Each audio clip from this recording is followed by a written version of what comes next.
Hello my dear student, आप सभी का अपनी एकलव्य एकेडमी मेरठ परिवार में स्वागत है। जैसा कि आप सभी को पता है कि टीजीटी पीजीटी की ऑफिशियल डेट आ चुकी है, तो एग्ज़ाम बहुत जल्दी होने वाला है। तो आज से हम अपने होम साइंस की प्रैक्टिस स्टार्ट करते हैं और अपनी तैयारी में जुट जाइए। चलिए तो देखते हैं आज के जो हमारे क्वेश्चंस होंगे। उसमें पहला जो क्वेश्चन रहेगा हमारा, आज का पहला क्वेश्चन है, गृह विज्ञान का क्या महत्व है। ठीक है, गृह विज्ञान का महत्व हमसे पूछा है। ऑप्शन में दिया है कि ये कोरा सिद्धांत है, केवल व्यवहारिक है, सैद्धांतिक तथा व्यवहारिक दोनों हैं, या फिर कोई महत्व नहीं है। तो आपको पता है कि जो गृह विज्ञान है, हमारा जो सब्जेक्ट है ये होम साइंस, ये क्या होता है कि ये सैद्धांतिक भी होता है, सिद्धांतों पर आधारित होता है, और क्या होता है ये हमारी डेली लाइफ से रिलेटेड होता है। तो ये कैसा ज्ञान होता है, एक व्यवहारिक ज्ञान होता है। तो इसका राइट आंसर क्या हो जाएगा, थर्ड हो जाएगा कि गृह विज्ञान का क्या महत्व होता है, यह सैद्धांतिक तथा व्यवहारिक दोनों होता है। ठीक है, अगला क्वेश्चन है, सेकंड क्वेश्चन है इसका, गृह विज्ञान का आर्थिक पहलू क्या है। ठीक है, क्या पूछा है हमसे, गृह विज्ञान का आर्थिक पहलू क्या है। ऑप्शन दिया है, यह रसायन विज्ञान है, जीव विज्ञान है, दर्शन शास्त्र है, या गणित अर्थशास्त्र है। तो जो गृह विज्ञान है, इसमें हम अपने घर को सुचारू रूप से चलाने के लिए विभिन्न प्रकार के लेन देन करते हैं, आय व्यय का ब्यौरा देखते हैं, बचत करते हैं। ठीक है, तो ये कैसा विज्ञान माना जाता है आर्थिक दृष्टि से, ये हमारा गणित अर्थशास्त्र माना जाता है। इसका राइट आंसर क्या हो जाएगा, फोर्थ हो जाएगा। अगला क्वेश्चन है, गृहिणी का मुख्य कार्य है। जो गृहिणी है, जो घर चलाती है, जो प्रबंधक होती है, उसका मुख्य कार्य क्या है। फर्स्ट ऑप्शन दिया है, खाना बनाना, घर की सफाई करना, कपड़े धोना तथा कपड़े सिलना, या गृह कार्यों को व्यवस्थित करने में सभी सदस्यों का सहयोग प्राप्त करना। तो जो गृहिणी होती है उसका मुख्य काम क्या होता है कि कम से कम आय में भी अधिक से अधिक कार्य करना, परिवार के सभी सदस्यों की जरूरतों को पूरा करना, उनकी आवश्यकताओं को ध्यान में रखना, बच्चों की देखभाल करना, स्वयं का भी ध्यान रखना। तो जो गृहिणी का मुख्य काम होता है वो होता है, फोर्थ वाला राइट हो जाएगा, कि गृह कार्यों को व्यवस्थित करने में सभी सदस्यों का सहयोग प्राप्त करना। अगला क्वेश्चन है, कार्य व्यवस्था का सिद्धांत है। ठीक है, जो कार्य व्यवस्था है उसका क्या सिद्धांत है, क्वेश्चन पूछा है। पहला ऑप्शन दिया है, भोजन बनाना, कार्य आराम से करना, कार्य का मूल्यांकन ना करना, या इनमें से कोई नहीं। तो कार्य व्यवस्था का सिद्धांत पूछा है, अगर हम ऑप्शन के हिसाब से देखें तो इसका जो आंसर सही होगा वो होगा कि भोजन बनाना। ठीक है, कार्य व्यवस्था का क्या सिद्धांत है, भोजन बनाना, सभी लोगों को पूर्ण रूप से भोजन ग्रहण हो सके, वो अपनी स्वास्थ्य का ध्यान रख सके, उनकी हेल्थ अच्छी रहे। तो कार्य व्यवस्था का जो मुख्य सिद्धांत होता है वो क्या होता है कि भोजन बनाना। इसका राइट आंसर हो जाएगा फर्स्ट। अगला क्वेश्चन है, समय धन वस्तुएं एवं संपत्ति साधन है। ठीक है, हम जब होम मैनेजमेंट पढ़ते हैं तो उसमें हम साधन पढ़ते हैं कि ये मानवीय साधन होते हैं, अमानवीय साधन है, या सार्वजनिक साधन है। तो ये जो समय धन वस्तुएं और संपत्ति है, ये कैसे साधन है। ऑप्शन में दिया है, क्या ये भौतिक साधन है, मानवीय साधन है, कोई नहीं है, या फिर सार्वजनिक साधन है। तो ये जो समय धन वस्तुएं संपत्ति है, ये कैसे साधन है, ये भौतिक साधन है। ठीक है, और मानवीय साधन कौन से होते हैं, जो मानव के अंदर होते हैं, जैसे रुचि हो गई, योग्यता हो गई, ठीक है, उसका कौशल हो गया, उसकी इच्छा हो गई, ये सब क्या होते हैं, हमारे मानवीय साधन होते हैं। ठीक है, राइट आंसर हो जाएगा इसका फर्स्ट। नेक्स्ट है, सिक्स क्वेश्चन है, कार्य व्यवस्था को प्रभावित करने वाला सबसे महत्वपूर्ण कारक कौन सा है। जो हमारी कार्य व्यवस्था है, जो कार्य करने की प्लानिंग है, जो हम काम करते हैं, उसको जो सबसे ज्यादा प्रभावित करता है वो कौन सा कारक है। तो ऑप्शन में दिया है, फर्स्ट है योजनाबद्ध होकर कार्य करना, परिवार के सदस्यों का सहयोग करना, परिवार के सदस्यों का व्यवहार, या परिवार की आय। तो कोई भी काम करने से पहले सबसे पहले क्या किया जाता है, प्लानिंग बनाई जाती है, उसकी योजना तैयार की जाती है, उसकी एक रूपरेखा तैयार होती है, या मानो कि एक खाका हमें तैयार करना है, तो सबसे पहले हम क्या करेंगे, हम करेंगे योजनाबद्ध होकर काम करना, मतलब उस काम को शुरू करने से पहले उसकी पूरी तरह से प्लानिंग बना लेना, उसका ब्लूप्रिंट बना लेना, ठीक है। तो वो काम क्या होगा, अच्छे से होगा। इसका राइट आंसर क्या हो जाएगा, फर्स्ट। अगला है, कुशल गृहिणी के लिए क्या जरूरी है। जो एक कुशल गृहिणी है उसके लिए क्या जरूरी है। ऑप्शन दिया है, समस्त गृह कार्यों का ज्ञान, पाक कला का ज्ञान, प्राथमिक चिकित्सा का ज्ञान, या फिर बच्चों को रोगों की जानकारी। ठीक है, तो कुशल जो गृहिणी होती है उसके लिए सबसे ज्यादा जरूरी क्या होता है, क्योंकि गृहिणी की ही घर में सबसे ज्यादा भूमिका होती है। वो अपने घर को सुचारू रूप से चलाती है, अपने परिवार के सदस्यों का ध्यान रखती है, अपने बच्चों की देखभाल करती है। तो उसके लिए सबसे ज्यादा इम्पोर्टेंट होता है कि उसको जितने भी गृह कार्य होते हैं उनकी उनको जानकारी हो। ठीक है, तो समस्त गृह कार्यों का ज्ञान क्या हो गया, इसका राइट आंसर हो जाएगा सेवेंथ का। अगला क्वेश्चन है 8 क्वेश्चन, परिवार की आय व्यय पर नियंत्रण होना तथा आय का सृजनात्मक कार्यों में व्यय करना गृह अर्थव्यवस्था कहलाता है। यह कथन किस अर्थशास्त्री का है। तो ये डेफिनेशन दी है, होम मैनेजमेंट में बहुत सारी डेफिनेशंस आपको देखने के लिए मिलती है। हमने पहली क्लासों में भी डेफिनेशंस को एक साथ कराया हुआ है, अगर आपने पढ़ा होगा या पढ़ लीजिए, आप एक बार क्लास देख लीजिएगा, उसमें सारी होम मैनेजमेंट की जो डेफिनेशन है जितनी पूछी जा चुकी हैं पूछी जाएंगी वो सारी एक क्लास में है, तो वो इजी रहेंगी याद करनी। ठीक है, तो यहाँ पे ये डेफिनेशन दी है कि परिवार की आय तथा व्यय पर नियंत्रण होना तथा आय का सृजनात्मक कार्यों में व्यय करना गृह अर्थव्यवस्था कहलाता है। यह कथन किस अर्थशास्त्री का है। ठीक है, ये हमसे पूछा है। ऑप्शन दिया है, प्रोजीड का है, एस्थर का है, निकिल व डॉर्सी का है, या कोपिन का है। तो आप याद रखेंगे डेफिनेशन किसकी है, यह कथन है निकिल एवं डॉर्सी की। ठीक है, तो इसका राइट आंसर क्या हो जाएगा, थर्ड हो जाएगा। अगला क्वेश्चन है 9, आय का वह भाग जो आवश्यकता की पूर्ति के पश्चात शेष बचता है। मतलब जो हमारी इनकम है और हमने उससे अपनी सारी जरूरतों को पूरा कर लिया, जितनी भी हमारी आवश्यकताएं, उसके बाद जो शेष भाग बचा जिसे हम भविष्य के लिए उत्पाद कार्यों में लगा दिया जाता है, वो क्या कहलाता है। ठीक है, अब देखते हैं ऑप्शन क्या दिया है। निसंचय कहलाता है, ठीक है, बचत कहलाता है, आय कहलाता है, या व्यय कहलाता है। तो ऐसा जो भाग होता है जो शेष बचता है वो हमारा क्या कहलाता है, वो हमारा बचत कहलाता है। तो राइट आंसर क्या हो जाएगा इसका, सेकंड हो जाएगा। ठीक है, अगला क्वेश्चन है, परिवार की अर्थव्यवस्था को सफल संचालन के लिए निम्न में किन मूल सिद्धांतों का ज्ञान होना आवश्यक है। मतलब परिवार की अर्थव्यवस्था जितनी भी फाइनेंशियल कंडीशन है वो हमारी अच्छी तरह से चलती रहे, इसके लिए किन सिद्धांतों का होना आवश्यक होता है। अर्थशास्त्र का, आय का, व्यय का, या इनमें से कोई नहीं। तो इसका जो राइट आंसर हो जाएगा वो अर्थशास्त्र हो जाएगा, क्योंकि अर्थशास्त्र में ही हमें आय व्यय सब कुछ सम्मिलित होते हैं कि हमारी आय क्या रही, उसमें हमारा शेष क्या पार्ट बचा, हम जिसे अपने भविष्य के लिए जमा कर सकें, जो आकस्मिक एकदम खर्चे आ जाते हैं जिनका हमें पता भी नहीं होता, वो हमारे काम आ जाती हैं। ठीक है, तो इसका जो राइट आंसर हो जाएगा वो हो जाएगा अर्थशास्त्र। अगला क्वेश्चन है, परिवार कल्याण के लिए गृहिणी में क्या होना चाहिए।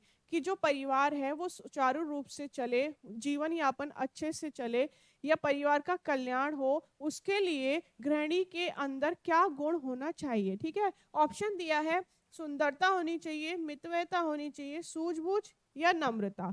तो गृहिणी के लिए जो सबसे मुख्य होता है वो सूझबूझ होनी चाहिए, कि वो कोई भी काम करे तो उसकी जो समझ है वो अच्छी हो, मतलब वो उसमें अच्छे निर्णय ले सके, उसके डिसीजन ठीक हो अपने काम को करने के लिए, अपना घर चलाने के लिए, अपने बच्चे अपने परिवार की जरूरतों को पूरा करने के लिए। तो इसका राइट आंसर क्या हो जाएगा, थर्ड हो जाएगा, सूझबूझ। अगला क्वेश्चन है, आवश्यकताओं की पूर्ति के पश्चात आय के शेष भाग को क्या कहते हैं। ठीक है, जितनी भी हमारी आवश्यकताएं हैं हमने उनकी पूर्ति कर ली, और जो हमारी इनकम थी उसमें से जो शेष भाग बचा, ठीक है, जो शेष भाग बचता है वो क्या कहलाता है, तो वो हमारा कहलाता है बचत। इसका राइट आंसर क्या हो जाएगा, सेकंड हो जाएगा। अगला क्वेश्चन है 13, स्वस्थ रहने के लिए व्यायाम आवश्यक है क्योंकि यह शरीर को बनाता है। ठीक है। तो हमें अपने शरीर को स्वस्थ रखना है और उसके लिए क्या होता है, व्यायाम करते हैं। तो ये क्यों जरूरी होता है, इससे क्या होता है, पहला क्वेश्चन होता है, पहला ऑप्शन दिया है कि वह आलसी और निष्क्रिय बनता है व्यायाम करने से, या फिर क्रियाशील व स्वस्थ बनता है। आलसी व स्वस्थ बनता है या निष्क्रिय और स्वस्थ बनता है। तो इसका जो सही आंसर हो जाएगा वो हो जाएगा क्रियाशील व स्वस्थ। ठीक है, सेकंड आंसर इसका राइट हो जाएगा कि जो व्यक्ति है उसे अपने आप को स्वस्थ रखना है तो उसे डेली व्यायाम करना चाहिए थोड़ा बहुत। इससे क्या होगा, उसका शरीर क्रियाशील और स्वस्थ बनेगा। ठीक है, राइट आंसर हो जाएगा इसका सेकंड। अगला क्वेश्चन है, बढ़ती उम्र में आंखों में अधिकतर कौन सी बीमारी देखी जाती है। ठीक है, आंखों की जो बीमारी है, जब धीरे धीरे हमारी उम्र बढ़ती है तो ये जो प्रॉब्लम है ये ज्यादातर लोगों में देखी जाती है। और ये कौन सी बीमारी होती है, फर्स्ट ऑप्शन दिया है मोतियाबिंद, काला पानी, महंगापन या दूरदर्शिता। तो जब जैसे जैसे इंसान की उम्र बढ़ती जाती है तो उसमें जो देखने के लिए मिलती है वो होता है हमारा मोतियाबिंद। ठीक है, इसमें जो प्रकाश होता है वो लेंसों तक नहीं पहुंच पाता। ठीक है, तो इसमें क्या होता है, एक छोटा सा ऑपरेशन होता है, आजकल तो मशीनों से हो जाता है तो इतना पेनफुल भी नहीं है ये। तो ज्यादातर उम्र में क्या होता है कि मोतियाबिंद जैसी समस्या देखने को मिलती है। अगला क्वेश्चन है, दूषित भोजन से फैलने वाला रोग। ठीक है, 15 क्वेश्चन दिया है कि दूषित भोजन से कौन सा रोग फैलता है। ऑप्शन में दिया है डिप्थीरिया, रिकेट्स, हैजा या तपेदिक। तो जो डिप्थीरिया होता है और ये जो तपेदिक होता है ये भी एक जीवाणु से फैलने वाली बीमारी है, रोग है। रिकेट्स हमारा विटामिन डी की कमी से फैलता है। ठीक है, और ये जो हैजा है इसका राइट आंसर हो जाएगा, दूषित भोजन से फैलने वाला रोग जो है ये हैजा है। और जो हैजा होता है ये किससे फैलता है, ये विब्रियो कॉलरा, विब्रियो कॉलरा नामक जीवाणु होता है जिसके द्वारा क्या होता है, यह रोग फैलता है। ये जो जीवाणु होता है ये दूषित भोजन, दूषित जल के द्वारा व्यक्ति के शरीर में पहुंच जाता है और हैजा जैसी बीमारी हो जाती है, रोग हो जाता है। और इसमें क्या होता है, व्यक्ति बहुत ही उसको कॉन्स्टिप वो लूज मोशन हो जाते हैं, पेट में पानी हो जाता है, बुखार हो जाता है, उसके अंदर बहुत ज्यादा कमजोरी हो जाती है, पानी की कमी हो जाती है। तो ये किसके कारण होता है, दूषित भोजन के ग्रहण करने के कारण होता है। अगला है, शरीर के रक्त को शुद्ध करती है। कौन सी गैस है जो शरीर के रक्त को शुद्ध करती है। ऑप्शन दिया है कार्बन डाइऑक्साइड, नाइट्रोजन, ऑक्सीजन या हाइड्रोजन। तो शरीर के ब्लड को कौन सी गैस शुद्ध करती है, वो करती है हमारी ऑक्सीजन। कौन सा ऑप्शन हो जाएगा इसका, थर्ड। अगला है, धूम्रपान से किस रोग के बढ़ने की संभावना होती है। अगर व्यक्ति धूम्रपान लेता है, ठीक है, तो ऐसी कौन सा रोग है जो होने की ज्यादा संभावना रहती है, अतिसार, कैंसर, बुखार या टिटनेस। ठीक है, तो कौन सा रोग हो जाता है, कैंसर होने की संभावना बहुत ज्यादा हो जाती है अगर व्यक्ति धूम्रपान का सेवन करता है। अगला क्वेश्चन है, प्राथमिक स्वास्थ्य केंद्र का मुख्य प्रशासनिक अधिकारी होता है। जो प्राथमिक स्वास्थ्य केंद्र जगह जगह बनाए गए हैं और जिसका मुख्य अधिकारी होता है वो क्या कहलाता है, तो वो हमारा कहलाता है प्रथम चिकित्सा अधिकारी। ठीक है, राइट आंसर हो गया इसका फर्स्ट।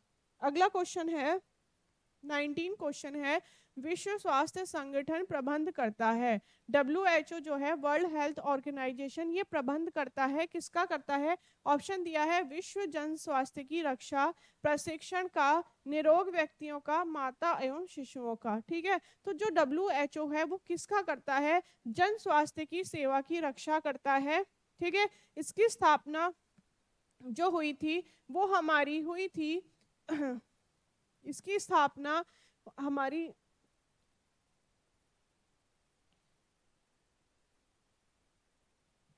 ठीक है, इसकी जो स्थापना हुई थी वो न्यूयॉर्क में हुई थी,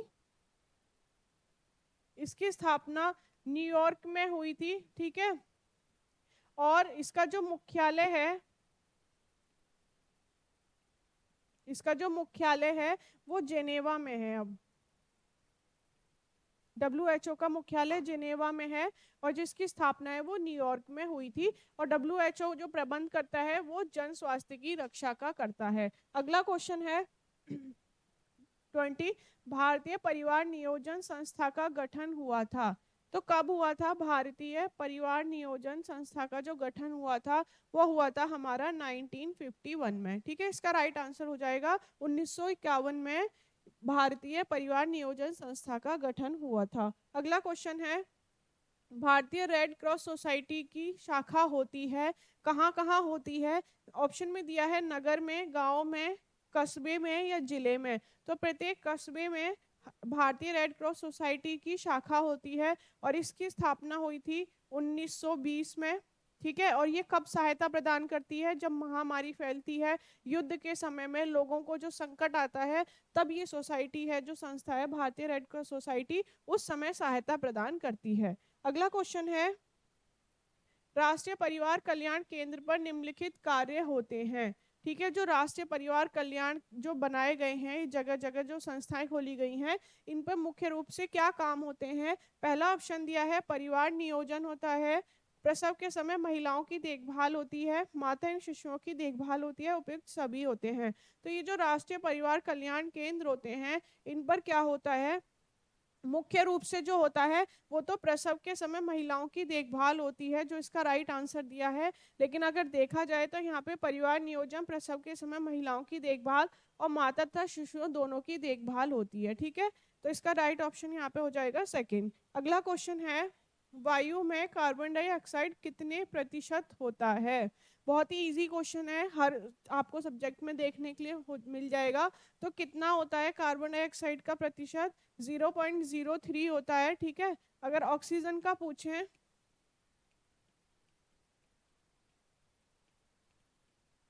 तो 20.95% होता है, और हमारा नाइट्रोजन का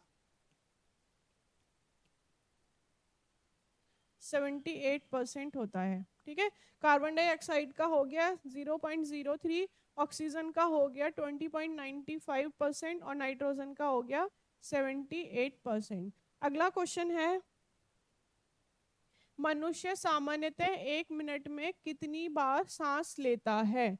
ठीक है, ऑप्शन दिया है 10 से 12 बार, 12 से 15, 12 से 18 या 15 से 20 बार। तो इसका जो ऑप्शन लगता है, जो भी हम लगाएंगे वो ऑप्शन के हिसाब से ही लगाएंगे इसका आंसर। तो यहाँ जो हम लगाएंगे वो लगाएंगे 15 से 20। ठीक है, आप ऑप्शन देख लीजिएगा, क्योंकि 12 से 20 के बीच में लगाना होता है इसका आंसर।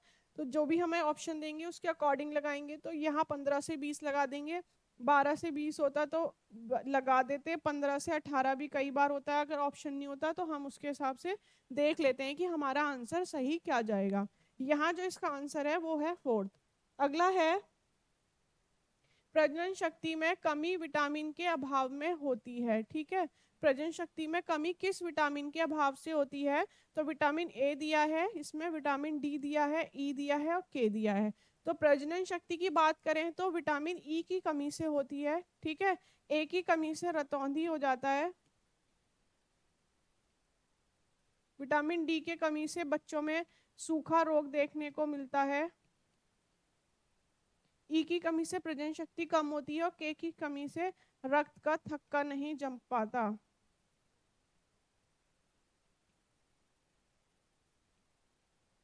तो ये क्या होते हैं? हमारे विटामिन होते हैं जिनकी कमी हमारे शरीर में हो जाए तो इस प्रकार के रोग उत्पन्न हो जाते हैं।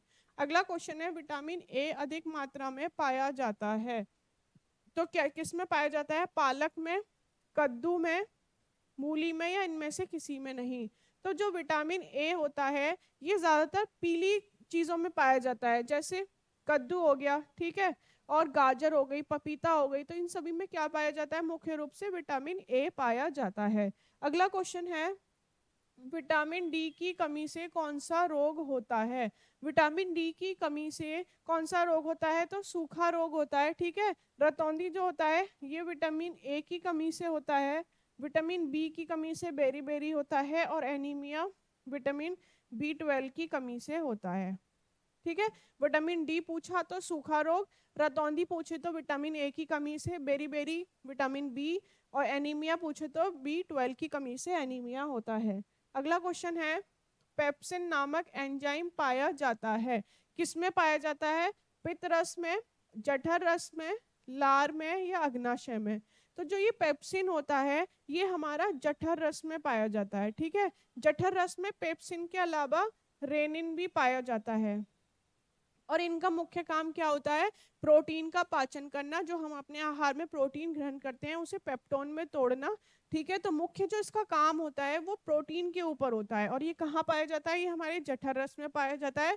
आमाशय के भीतरी भाग में जो ग्रंथियां होती हैं उसमें ये जठर रस होता है और इस जठर रस में मुख्य एंजाइम होते हैं।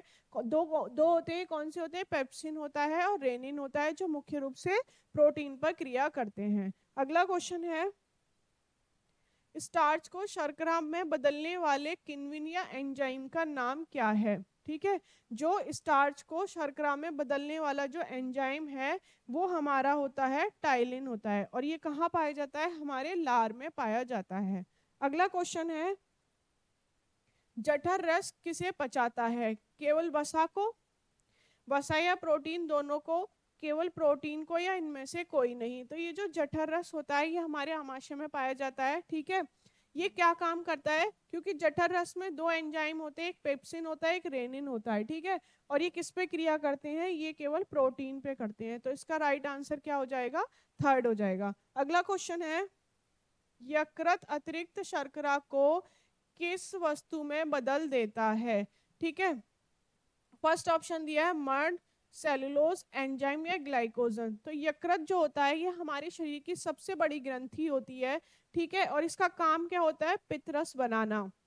और ये क्या करता है, जो भी हमारे शरीर में अतिरिक्त शर्करा होती है, मतलब यूज के बाद जो बच गई जो शर्करा होती है उसको स्टोर कर लेता है, किसके रूप में, ग्लाइकोजन के रूप में। और जब कभी जरूरत होती है तो ये वापस शर्करा के रूप में टूट जाता है। तो इसका राइट आंसर क्या हो जाएगा, फोर्थ। अगला है, मनुष्य में कार्बोहाइड्रेट का पाचन कहाँ से प्रारंभ हो जाता है। तो मनुष्य में जो कार्बोहाइड्रेट का पाचन है वो हमारा मुख गुहा से प्रारंभ हो जाता है, क्योंकि हमारे मुख गुहा में लार ग्रंथियां पाई जाती हैं और इन लार ग्रंथियों से लार सिक्रेट होता है जिसमें टाइलिन नामक एंजाइम पाया जाता है।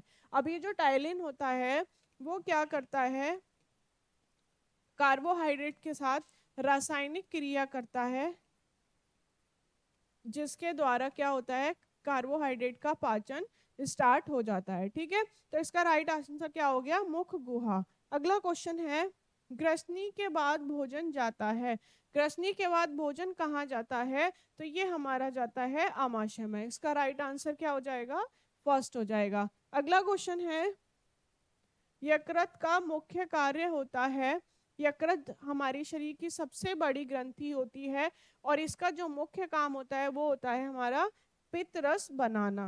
ठीक है, तो थर्ड ऑप्शन क्या हो जाएगा, सही हो जाएगा, पित्तरस बनाना। इसके अलावा जो वसा का संश्लेषण है और जो विटामिन का संश्लेषण है, यूरिया का जो संश्लेषण है, वो सब कहाँ होता है, यकृत में होता है। इसलिए यकृत को कहते हैं सबसे बड़ी ग्रंथि होती है हमारे शरीर की।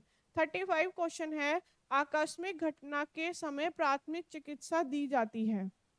अचानक से कोई घटना हो गई रोड पे या कहीं भी, तो जो पहली जो उसको चिकित्सा दी जाती है वो कब दी जाती है, दीर्घकालीन दी जाती है, निरुद्देश्य दी जाती है, तत्काल या अल्पकालीन। ठीक है, जो प्राथमिक चिकित्सा होती है वो एकदम दी जाती है, तत्काल दी जाती है। ठीक है, तो इसका राइट आंसर क्या हो जाएगा, थर्ड हो जाएगा। अगला है 36 क्वेश्चन, खपच्चियों का प्रयोग किया जाता है। ठीक है, खपच्चियां जो होती हैं किसके लिए उनका प्रयोग किया जाता है, ऑप्शन दिया है चोट को ढकने के लिए, टूटी हुई हड्डी को अपने स्थान पर रोकने के लिए, रक्त स्राव को रोकने के लिए, रोगी को सीधा रखने के लिए। तो जो खपच्चियां होती हैं, जब किसी व्यक्ति की हड्डी टूट जाती है तो ये तब हम इन खपच्चियों का प्रयोग करते हैं। इससे क्या होता है, वो हड्डी वहीं की वहीं स्टेबल हो जाती है और वो अपने स्थान से हिल डुल नहीं पाती और उसका जो हड्डी है वो जुड़ जाती है। तो हम खपच्चियों का प्रयोग कब करेंगे, जब टूटी हुई हड्डी को अपने स्थान पर हमें रोकना हो। ठीक है,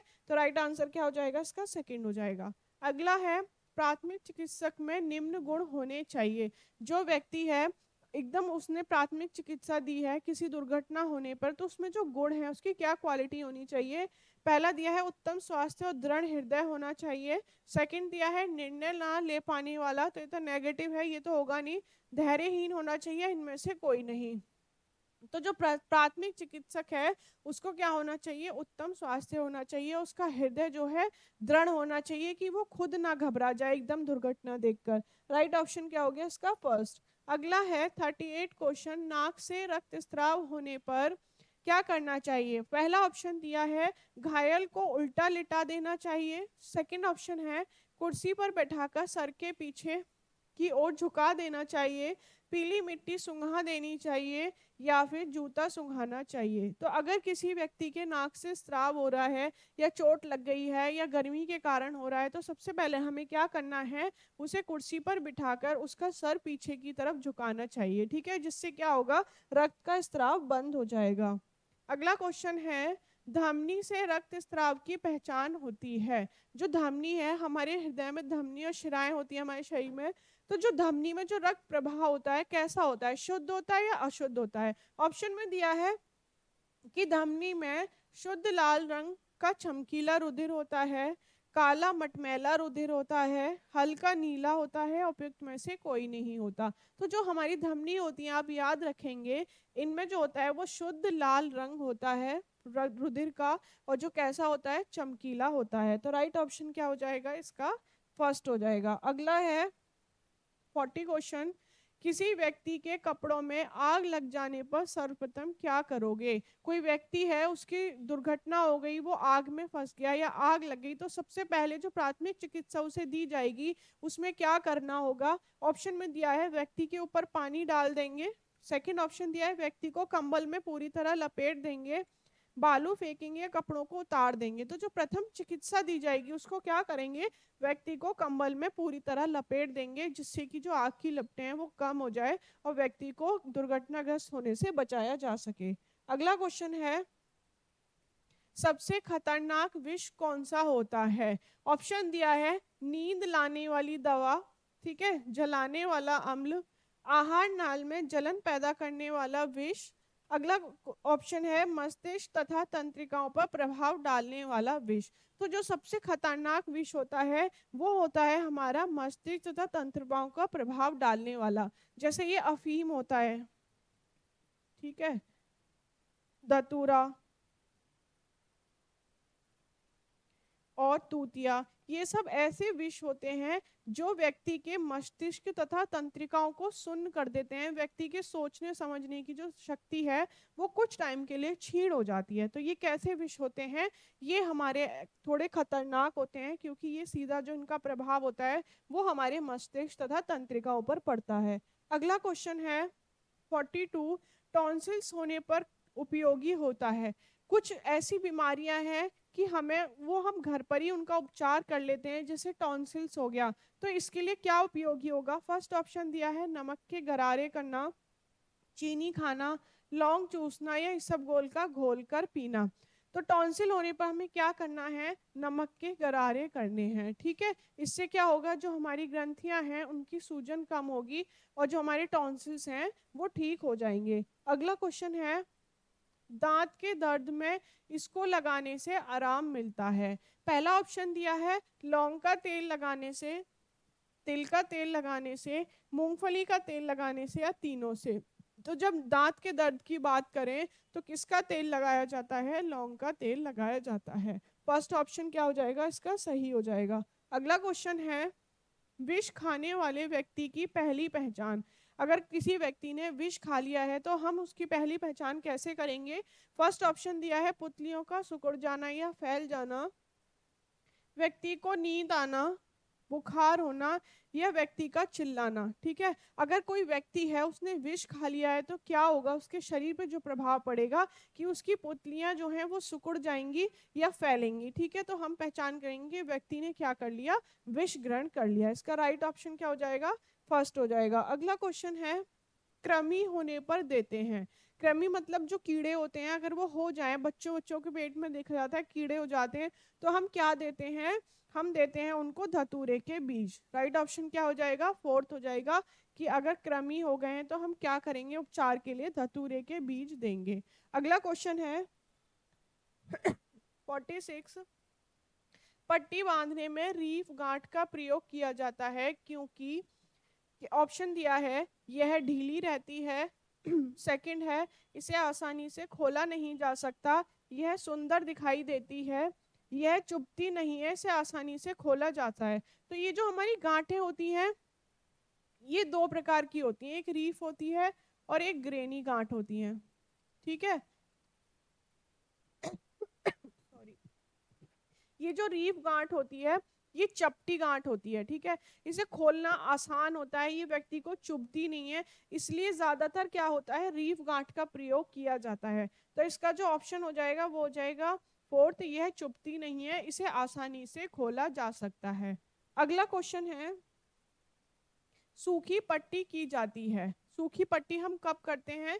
पहला दिया है रक्त प्रवाह को रोकने के लिए, ठीक है, सेकंड है रोकने के लिए, घाव पर दबाव डालने के लिए, या फिर घाव को रोकने के लिए। तो जो हम सूखी पट्टी करते हैं वो कब करते हैं? रक्त प्रवाह को रोकने के लिए हम किसका प्रयोग करते हैं? सूखी पट्टी का प्रयोग करते हैं। अगला क्वेश्चन है कोहनी तथा घुटने की पट्टी की चौड़ाई कितनी होती है?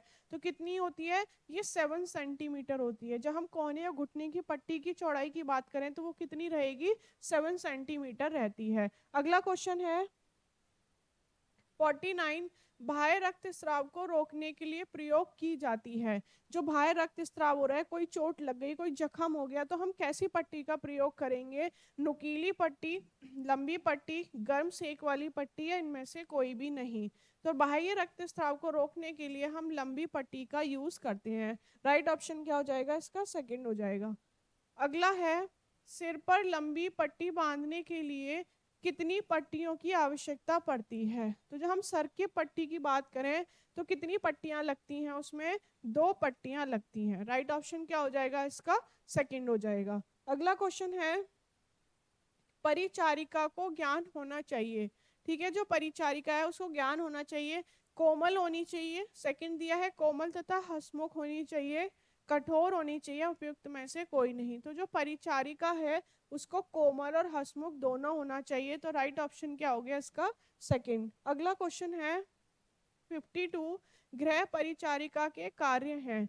रोगी को स्नान कराना फर्स्ट दिया है, सेकंड दिया है रोगी को समय पर दवा देना, थर्ड ऑप्शन है रोगी की समस्त जानकारी चिकित्सक को देना, या उपयुक्त सभी। तो जो गृह परिचारिका होती है उसके काम क्या होते हैं कि उसे रोगी को स्नान भी कराना होता है, उसकी दवाइयाँ समय पर देनी होती हैं, ठीक है, और जितनी भी उससे रिलेटेड जानकारी है, उसकी हेल्थ कैसी चल रही है, इस सब की जानकारी चिकित्सक को देना।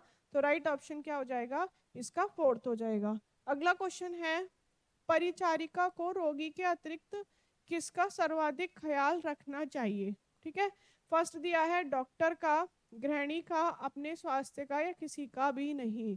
तो किसका रखना चाहिए? अपने ही स्वास्थ्य का ध्यान रखना चाहिए। अपने स्वास्थ्य का ध्यान रखेगी तभी तो वो रोगी का ध्यान रख पाएगी, इसलिए उसका अपने स्वास्थ्य का विशेष ध्यान रखना चाहिए। अगला क्वेश्चन है ड्रॉ शीट का अर्थ है, यह रबड़ की चादर होती है, सेकंड ऑप्शन दिया है बिस्तर पर बिछाई जाने वाली चादर है, रबर या मोम जाने के ऊपर बिछाई जाने वाली चादर है, या फिर उपयुक्त में से कोई नहीं। तो ये जो ड्रॉ शीट होती है ये किसके ऊपर बिछाई जाती है? रबड़ और मोम जाने के ऊपर जो एक चादर बिछाई जाती है उसे ड्रॉ शीट कहा जाता है, क्योंकि जो भी रोगी होता है, जो भी पेशेंट होता है, वो उठ बैठ नहीं सकता, तो उसको मलमूत्र से बचाने के लिए उसके मोम जाने पर एक चादर बिछा दी जाती है, जिससे रोगी को डिस्टर्ब न किया जाए। अगर कुछ ऐसा हो जाए तो ये शीट निकाल ली जाए, उसका बिस्तर ना चेंज किया जाए, इसलिए इसे ड्रॉ शीट कहते हैं। और ये किसके ऊपर बिछाई जाती है? रबड़ और मोम जाने के ऊपर एक छोटा जो कपड़ा बिछाया जाता है वो हमारी ड्रॉ शीट होती है।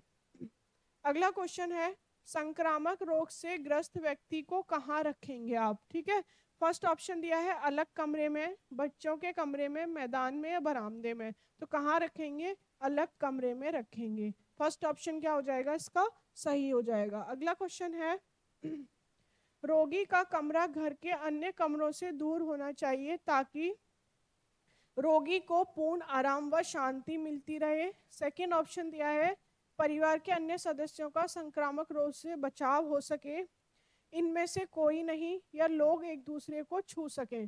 ठीक है, वैसे तो ये दोनों ऑप्शन ही बिल्कुल सही हैं, लेकिन हमें एक लगाना है, तो इसका राइट आंसर क्या हो जाएगा? सेकंड हो जाएगा कि परिवार के अन्य सदस्यों का संक्रामक रोग से बचाव हो सके, इसलिए रोगी का कमरा अलग होना चाहिए।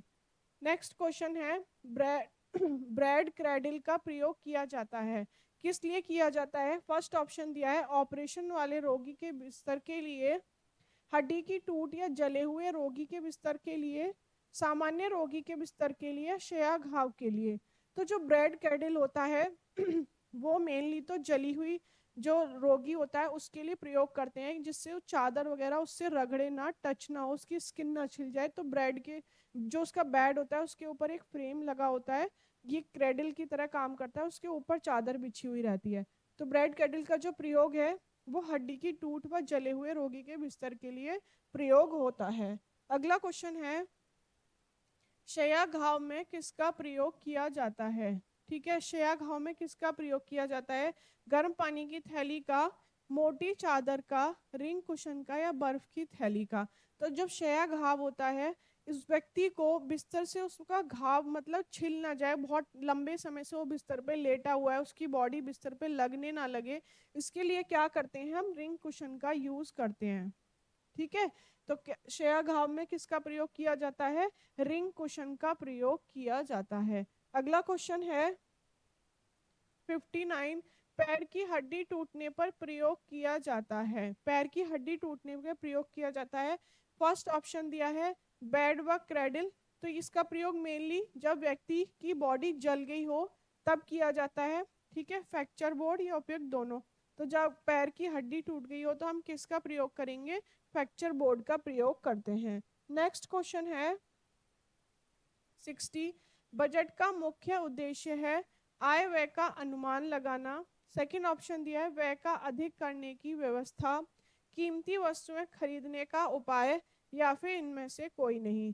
तो बजट का मुख्य उद्देश्य होता है आय व्यय का अनुमान लगाना, कि हम अपना बजट बनाते हैं अपनी आय के हिसाब से, उसके हिसाब से हम व्यय करते हैं।